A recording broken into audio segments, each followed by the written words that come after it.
Never ever go to bed angry. There was once a couple who had a serious fight one evening because the wife went through the husband's phone and saw that he was chatting with a lady. Why are you going through my phone anyway? I thought you went to boys' school. What does it matter? Give me my phone! Really? Don't ever go through my phone again. I'm telling you. It just popped up on your phone. Don't go through my phone again. Why do you always do that? Why are you always looking for a reason to fight? Why do I always have to see strange people? Why do you always look for that? I do not look for it. They just pop up. What do you want? It's like God just wants me to see it. Who is she? I love God. Thank you, God. You always want to show something. What do you want to know? Ask me. Everything about her. Who is she? Where is she? How is she? What kind of human being is she? Oh, you want to know how she is? I bet you don't. Don't start it, okay? I'm not in the mood for that. Right now, I want to sleep. Okay? You can't sleep. We Thank you. have a conversation. Thank you. Good night, my love. No. Babe, listen. Babe! What is this? Why is it so hard for you to tell me who she is? I just want to know who she is. Who is she? You know what? Instead of thinking of who she is and worrying your pretty head about it, why don't you just get out of this? Just give me a little something and stop worrying your pretty head about this. You're ridiculous. You're very ridiculous. I love you too. Really? This is the marriage you promised me? You're the best ever. Really? Really? Really? I cannot believe it. Instead of them finding a better way of settling their misunderstanding, they both went to bed very angry at each other.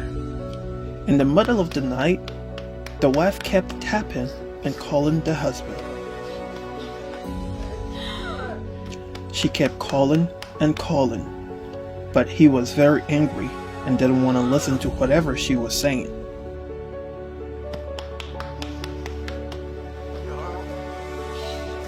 Instead, he woke up and left to go sleep in the living room. He woke up the next morning, still very angry.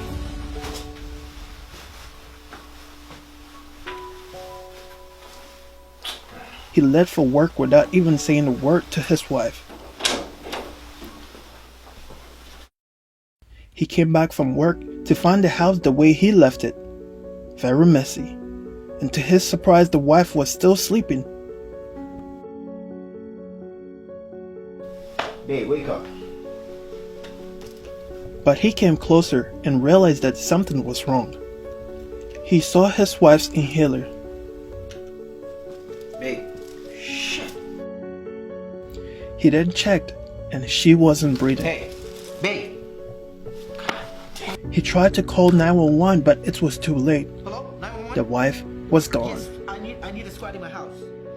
It turns out that she had an asthmatic attack in the middle of the night. She tried using her inhaler, but there was nothing in there. That was when she tried to call the husband for help, but he was still very angry and didn't mind her. It's just sad what anger can do. This man could have saved his wife's life, but because of his anger, he didn't. So please never go to bed angry, because you never know if you or the person you're mad at will wake up the next morning. Don't sweat the small stuff. Apologize, forgive, and move on. I know it's not easy to say I'm sorry, especially when you think you've done nothing wrong. But trust me, it's better to say I'm sorry and leave peacefully than to do what this man did, knowing that you can never ever see your wife or your husband again. You will never get to say I'm sorry, and you will never ever get to say I love you to the one who means the whole world to you. Shalom.